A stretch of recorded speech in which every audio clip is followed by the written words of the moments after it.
Desbloquea todo el potencial de tu mente. Es un hecho científico que las hormonas del estrés degeneran los genes y crean enfermedades y sus efectos son vistos a largo plazo. Los seres humanos, debido al tamaño de nuestro neocórtex, podemos activar la respuesta al estrés solo con el pensamiento. Esto es algo que sucede mientras pensamos en nuestros problemas. Así activamos esos químicos, lo cual significa que nuestros pensamientos podrían enfermarnos. Entonces, ¿sí es posible que nuestros pensamientos nos enfermen? ¿O que también nos curen? La respuesta es absolutamente sí.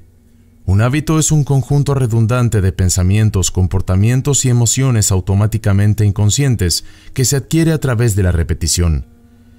El hábito es cuando has hecho algo tantas veces que tu cuerpo sabe cómo hacerlo mejor que tu mente. Entonces piensa en esto. La gente se despierta por la mañana, comienza a pensar en sus problemas. Esos problemas son como circuitos, recuerdos en el cerebro. Cada uno de esos recuerdos está conectado con personas y cosas en ciertos momentos y lugares.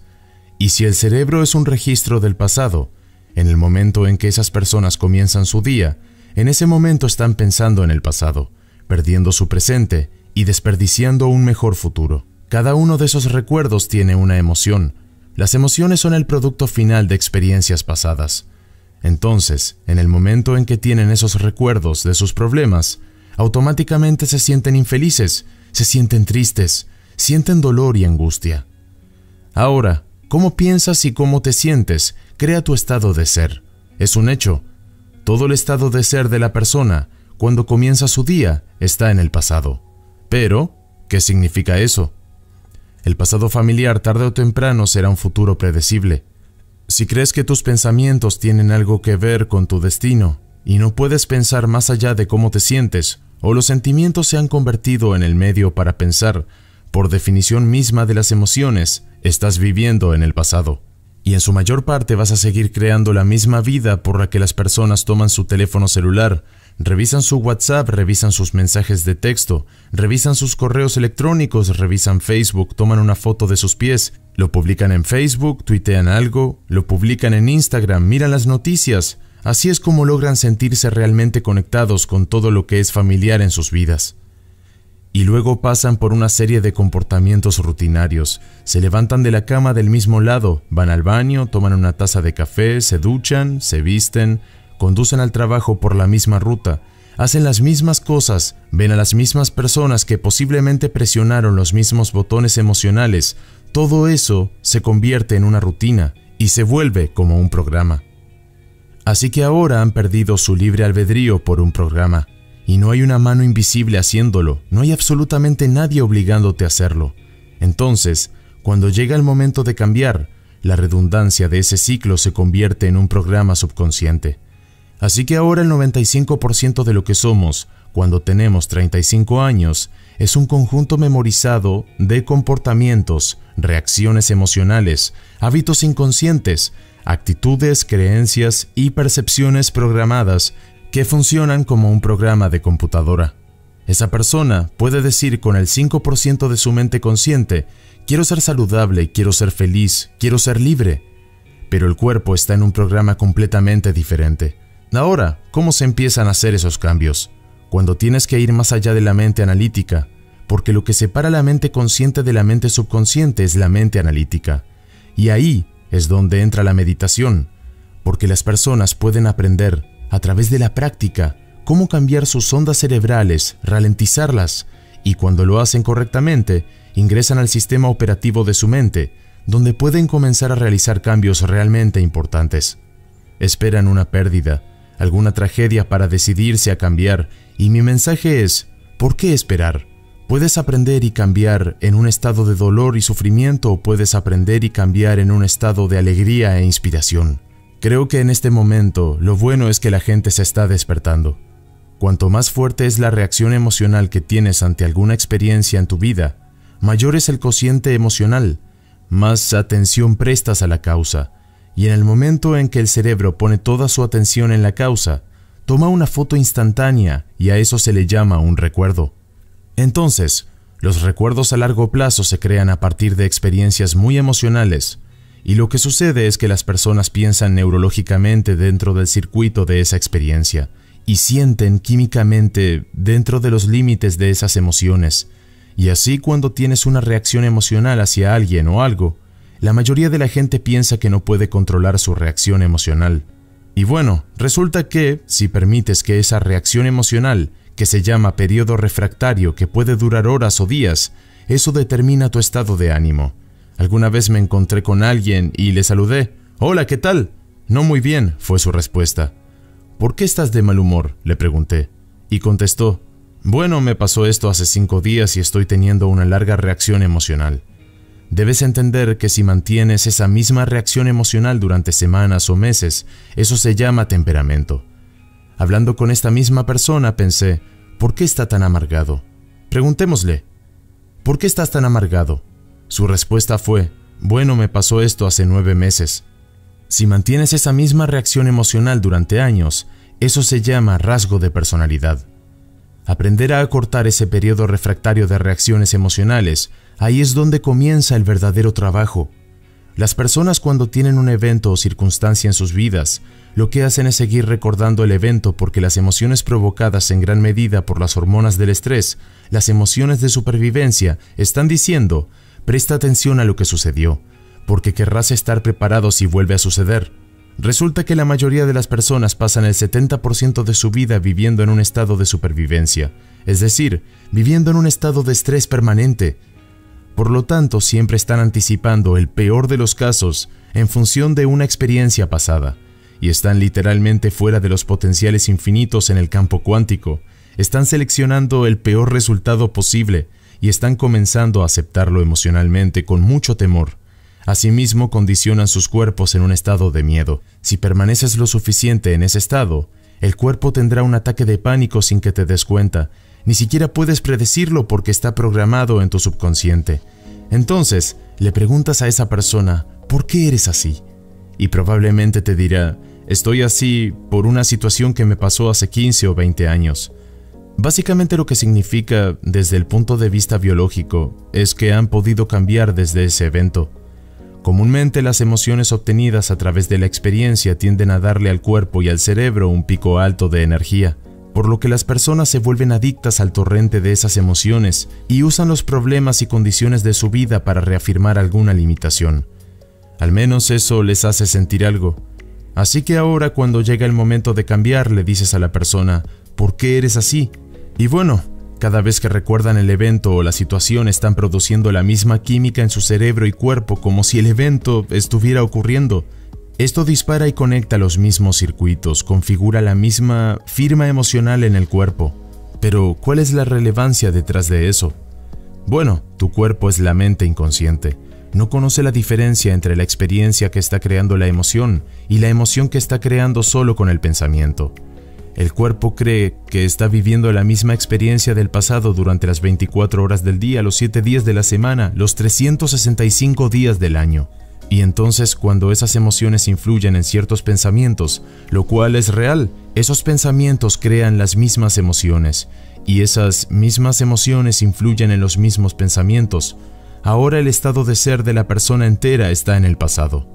La parte más difícil del cambio es no tomar la misma decisión que tomaste el día antes, y en el momento en que decidas tomar una decisión diferente, prepárate, porque vas a sentir incomodidad, vas a sentir que estás en un terreno totalmente desconocido. Algo ocurrirá y debes estar consciente. Lo más importante de todo esto es entender que, al estar en el pasado, seguimos disparando y cableando los mismos circuitos y se vuelve un sistema todavía más complejo. Un solo pensamiento que tengas sobre tu pasado doloroso e instantáneamente el programa se ejecutará. Pero es la emoción que sigue el pensamiento. Si tienes un pensamiento temeroso, vas a sentir ansiedad. En el momento en que sientes ansiedad, tu cerebro se comunica con tu cuerpo y dice: es verdad, estás bastante ansioso. Entonces empiezas a tener más pensamientos que se corresponderán al sentimiento o emoción que estás teniendo, y eso se vuelve un círculo vicioso. La redundancia de ese ciclo condiciona al cuerpo a convertirse en mente, pero cuando llega el momento de cambiar, los pasos de la persona en ese río de cambio se atreven a tomar decisiones diferentes y de repente no sienten lo mismo.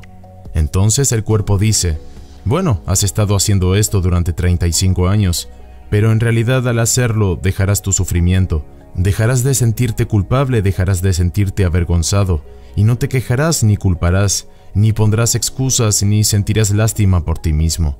El cuerpo estará en un terreno totalmente desconocido. El cuerpo dice, quiero volver a un territorio similar, y comienza a influir la mente, y entonces dice, empieza mañana, te pareces demasiado a tus padres, nunca cambiarás, esto no te va a funcionar, esto no se siente bien, y así podrías entrar en modo autosaboteo.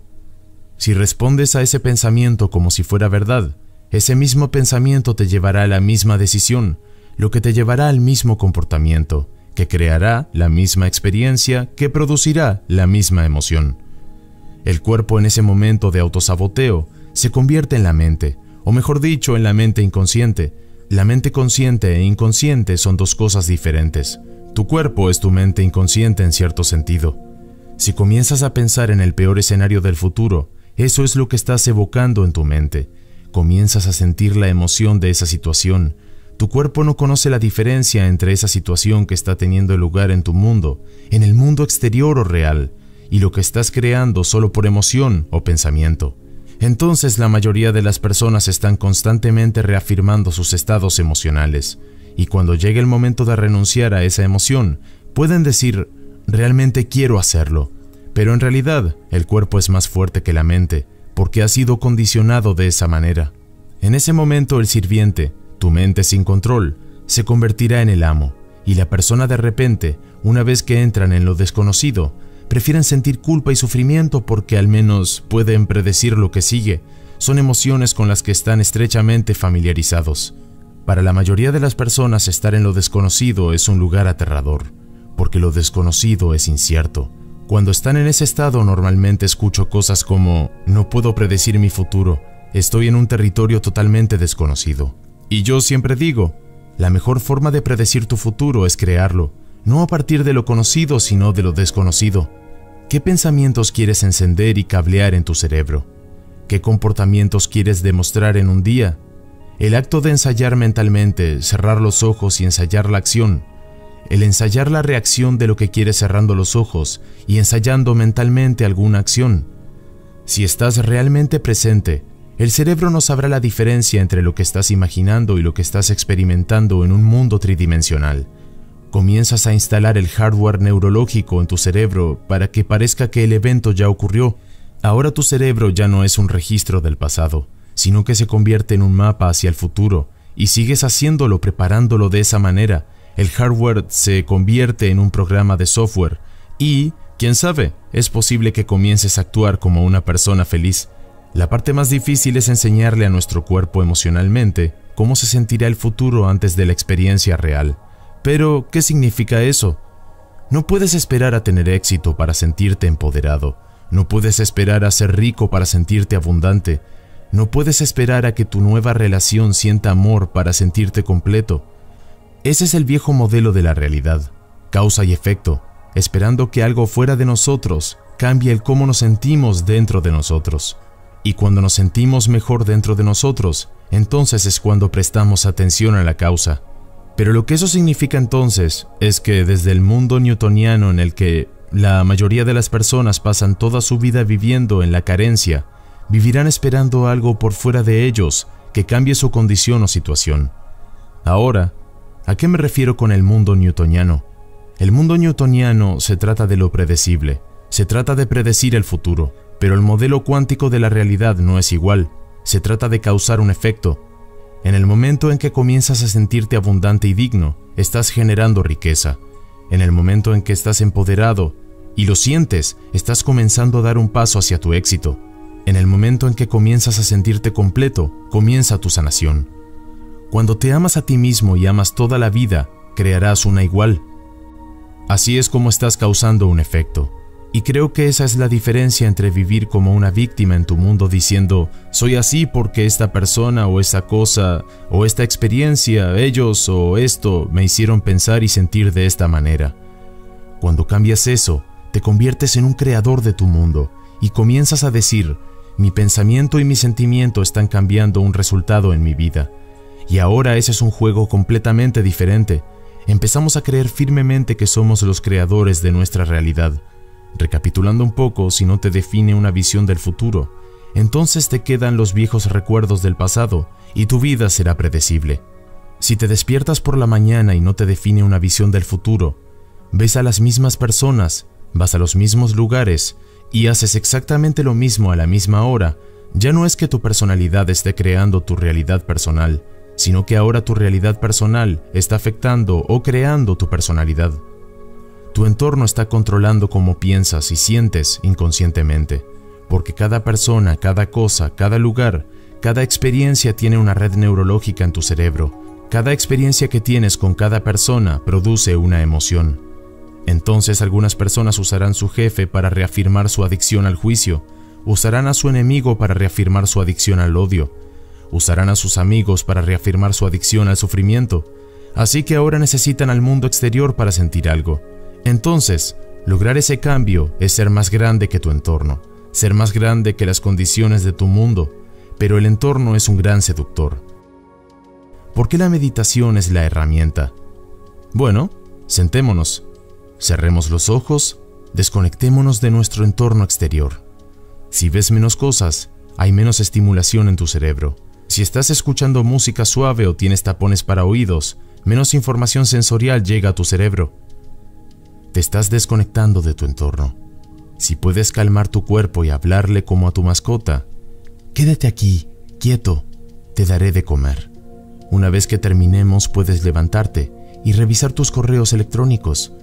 Puedes revisar todos tus mensajes de texto, pero ahora mismo te sentarás ahí y me obedecerás. Cuando haces eso correctamente, no estás comiendo nada, ni oliendo nada, ni saboreando nada, no estás experimentando ni sintiendo nada. Tendrás que estar de acuerdo conmigo en que estás siendo definido por un pensamiento, ¿verdad? Cuando el cuerpo quiere volver a su pasado emocional y te das cuenta de que tu atención está en esa emoción, y donde pones tu atención es donde pones tu energía, estás desviando tu energía del momento presente hacia el pasado, y te vuelves consciente de eso, y vuelves a asentar tu cuerpo en el momento presente, porque te está diciendo, bueno, son las 8, a esta hora normalmente te enojas porque estás en medio del tráfico, pero aquí estás sentado tranquilo, enraizado en el presente, y a pesar de que estamos acostumbrados a sentir ira en este momento de algún día pasado, resulta que estás fuera de tu horario habitual. O son las 11 en punto y generalmente revisas tus correos electrónicos y te dedicas a criticar cualquier detalle de cualquier persona. Cada vez que tienes esos recordatorios tan precisos es porque el cuerpo está buscando ese estado químico predecible. Cada vez que te das cuenta de que estás haciendo eso y tu cuerpo anhela esas emociones y lo vuelves a asentar en el momento presente, le estás dando órdenes al cuerpo. Ya no es la mente, sino que tú eres la mente. Tu presencia y tu voluntad se vuelve más grande que el programa. Si lo haces lo suficiente, será como entrenar a un caballo o a un perro. Solo vas a decir, me voy a sentar, y en el momento que esto pasa, cuando el cuerpo ya no es la mente, cuando por fin se entrega, hay una gran liberación de energía. Pasamos de partícula a onda, de materia a energía, y nos liberamos de las cadenas de esas emociones que nos retienen en el pasado familiar, y lo hemos visto miles de veces. De hecho, en la actualidad podemos predecirlo con un escáner cerebral, y eso es muy interesante. Vamos a profundizar un poco más en metacognición, la noción de que no tienes que creer todo lo que piensas. Tenemos un lóbulo frontal enorme, es el 40% de todo nuestro cerebro, y la mayoría de las personas cuando tienen un pensamiento simplemente piensan que esa es la verdad, y creo que una de mis mayores realizaciones en mi propio viaje fue esto. Solo porque tienes un pensamiento, no lo hace real. Entonces, si tienes entre 60 o 70 mil pensamientos en un día, lo cual es real, y el 90% de esos pensamientos son los mismos pensamientos del día anterior, y crees que tus pensamientos tienen algo que ver con tu destino, tu vida, no va a cambiar mucho. Porque el mismo pensamiento lleva a la misma elección lleva al mismo comportamiento, el mismo comportamiento crea la misma experiencia, y la misma experiencia produce el mismo movimiento. El acto de tomar conciencia de este proceso, de empezar a ser más consciente de cómo piensas, cómo actúas y cómo sientes, se llama metacognición. Pero ¿por qué eso es importante? Porque cuanto más consciente te vuelves de esos estados inconscientes de la mente y el cuerpo, es menos probable que te quedes inconsciente durante el día, y ese pensamiento no se te escapará sin control, porque significa conocerte a ti mismo, y la palabra meditación significa familiarizarte contigo mismo. A medida que te familiarizas con los pensamientos, es decir, los comportamientos y las emociones del viejo yo, estás retirando ese viejo yo, mientras enciendes y conectas nuevos pensamientos y condicionas al cuerpo a un nuevo estado emocional. Si lo haces con bastante frecuencia, comenzará a volverse familiar para ti. Es tan importante como construir un jardín. Si estás plantando un jardín, tienes que deshacerte de las malas hierbas, tienes que tomar las plantas del año pasado y sacarlas. Las rocas que te tamizan hasta la parte superior, que son como nuestros bloques emocionales, tienen que ser removidos. Esa tierra tiene que ser ablandada y triturada. Tenemos que hacer espacio para plantar el nuevo jardín. Principalmente aprendemos más sobre nosotros mismos y los demás cuando nos sentimos incómodos, porque en el momento en que pasas ese estado incómodo, normalmente salta un programa. Cuando ese programa salta, es porque la persona no quiere estar en el momento presente y participar conscientemente. Entonces, cuando las personas comprenden cómo hacerlo con un proceso meditativo, resulta que cuando están en sus vidas, es menos probable que reaccionen emocionalmente, es menos probable que sean tan rígidos y crean en los pensamientos que tienen. Son más conscientes de cuando vuelven inconsciente a un hábito, y eso es lo que inicia el proceso de cambio. Tenemos que desaprender antes de volver a aprender. Tenemos que romper el hábito del viejo yo antes de reinventar un nuevo yo. Tenemos que podar conexiones sinápticas y generar nuevas conexiones. Tenemos que desconectar y volver a conectar. Tenemos que desmemorizar las emociones que están almacenadas en el cuerpo, reacondicionar el cuerpo en una nueva mente, a una nueva emoción, desprogramar y reprogramar. Ese es el acto, y es un proceso de 2 pasos. Entonces, ¿qué hacemos con una intuición? ¿Cómo tomamos un momento decisivo y nos aseguramos de que no sea solo un momento decisivo? Habrá muchas personas escuchándome en este momento y teniendo cientos de momentos de «esto es lo que me está ocurriendo» o «eso es justo lo que me pasa». Esto puede ser un peligro, porque entonces la gente se encogerá de nuevo en la mediocracia y usarán la perspicacia para excusarse de dar ese salto. Probablemente dirán, sí, tengo un desequilibrio químico en mi cerebro. Sí, mi padre era muy autoritario, era un perfeccionista, por eso soy como soy. Se les ocurrirán muchas cosas para excusarse. La idea detrás de esto es darse permiso a sí mismos para permanecer limitados. Es increíble porque al mismo tiempo quieren superar su ansiedad. Pero hagamos un ejemplo. Digamos que tuviste problemas con tu ex. Ahora imagina que le ponemos una camisa de fuerza con cinta adhesiva y la enviamos a la luna. ¿Qué vas a hacer ahora? Todavía tienes que hacer esos cambios. Y entonces digamos que el enemigo de la persona desaparece o algo cambia en su vida y esa persona se ha ido. Adivina qué va a pasar. Encontrarán a otra persona a quien odiar. Así es como funcionamos como seres humanos. Simplemente buscamos y encontramos otra razón para sentir esas mismas emociones, y las personas deberían empezar a entenderlo. Creo que el conocimiento es poder, pero el conocimiento sobre uno mismo es autoempoderamiento. Como dije anteriormente, la gente vive estresada el 70% del tiempo, y vivir estresado es vivir sobreviviendo. Todos los organismos en la naturaleza pueden tolerar el estrés a corto plazo.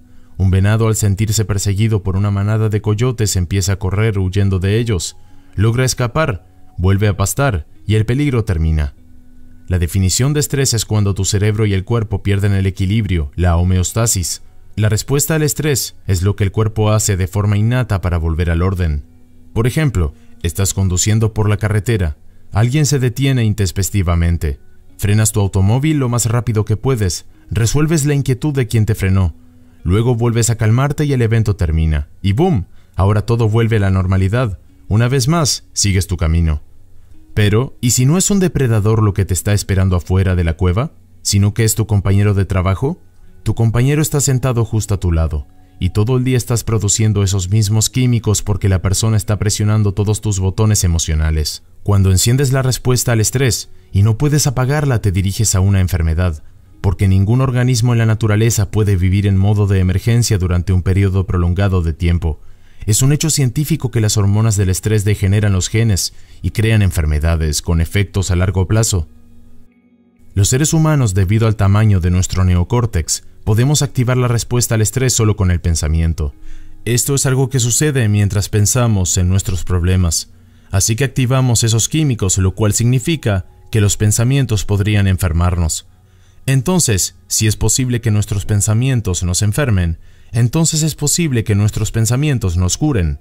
La respuesta es absolutamente sí. Entonces, ¿cuáles son las emociones que están conectadas con la supervivencia? Vamos a nombrarlas una por una. Ira, agresión, hostilidad, odio, competencia, miedo, ansiedad, preocupación, dolor, sufrimiento, culpa, vergüenza, indignidad, envidia y celos. Todas esas emociones son creadas por las hormonas del estrés. En psicología se les llama estados humanos normales de conciencia. Yo les llamo estados alterados de conciencia. Tendemos a recordar más esos eventos traumáticos porque en estado de supervivencia es mejor estar preparado si vuelve a suceder. Con el modo de supervivencia activado podrías tener 10 cosas geniales que te sucedan en un día, pero al momento de tener alguna cosa mala, entonces no puedes desviar tu atención de esa cosa mala. Esa cosa infeliz es el modo de supervivencia que está encendido. Es realmente interesante. ¿Cómo entra en juego la epigenética y todo esto como lo que realmente está pasando? Bueno, epigenética. Epi significa por encima del gen. Y hace muchos años después de que Watson y Crick descubrieran la hélice del ADN, dijeron que los planos de la vida y todas las enfermedades se crean a partir de los genes. Resulta que como el 1% de las personas en el planeta nacen con una condición genética como diabetes tipo 1 o enfermedad de Tay-Sachs, o anemia de células falciformes, pero el otro 95% a 99% son creados por estilo de vida y por elecciones. Por ejemplo, puedes tomar dos gemelos idénticos, exactamente del mismo genoma. Uno muere a los 51, el otro muere a los 85, y es el mismo gen, pero diferente ambiente. Entonces, de repente, muchos dijeron que mentimos, que eso estaba mal. No son los genes los que crean la enfermedad. Es el entorno el que señala el gen que crea la enfermedad.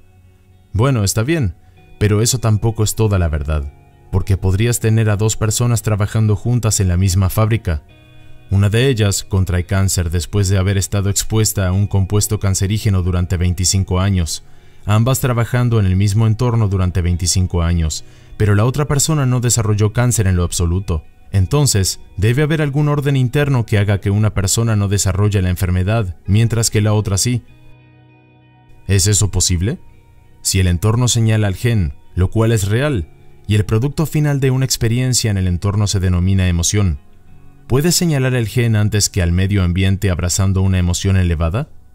Hicimos la investigación sobre esto, donde medimos 7.500 expresiones genéticas diferentes en un grupo de personas. Se realizó durante un evento avanzado por 4 días. Básicamente los tuvimos haciendo meditación sentados, meditación caminando, meditación acostados, meditación de pie, y al final de 4 días, los 8 genes comunes que se regeneraron, 2 genes para suprimir las células cancerosas y el crecimiento tumoral, 2 genes para la neurogénesis, o el crecimiento de nuevas neuronas en respuesta a nuevas experiencias y aprendizaje, el gen que indica a las células madre que vayan a las áreas dañadas y las reparen, y el gen del estrés oxidativo se incrementó. Empezamos a ver todos estos genes que son muy saludables para hacer que el cuerpo se recupere. Imagina si esas personas lo hubiesen hecho durante 3 meses. También medimos los telómeros, los pequeños cordones de zapatos al final del ADN, que nos dicen nuestra edad biológica. Le pedimos a la gente que hiciera el trabajo de la meditación. 5 de 7 días durante 60 días. Medir sus telómeros que determinan su edad biológica. 60 días después, el 74% de las personas alargaron sus telómeros. Eso significa que recuperaron un poco de su vida, y se prolongó en un 10%, recuperaron un 10% de su vida. Creo que mi objetivo final es empoderar a las personas hasta tal punto que se den cuenta de que necesitan menos cosas fuera de ellos para ser felices, menos cosas fuera de ellos para regular sus estados de ánimo y sus comportamientos, y que empiecen a usar el tipo de poder al que todos tenemos acceso y cambiar el mundo, para marcar la diferencia, para que haya más paz, para que haya más conexión, que nos apoyemos y nos amemos unos a otros para servir mejor. En verdad creo que tenemos que comenzar, en su mayor parte, si todos empezamos trabajando en nosotros mismos y tratando de hacer lo mejor para presentar nuestra mejor versión al mundo. Creo que el mundo sería un lugar mejor. Esa es mi pasión y estoy presenciando que está sucediendo justo ahora, más de lo que jamás pensé que sucedería. Si te interesa saber más sobre este tema, te recomiendo el siguiente video disponible en este canal. Búscalo así: Reprograma tu mente subconsciente con esta simple técnica. Bruce Lipton, en español.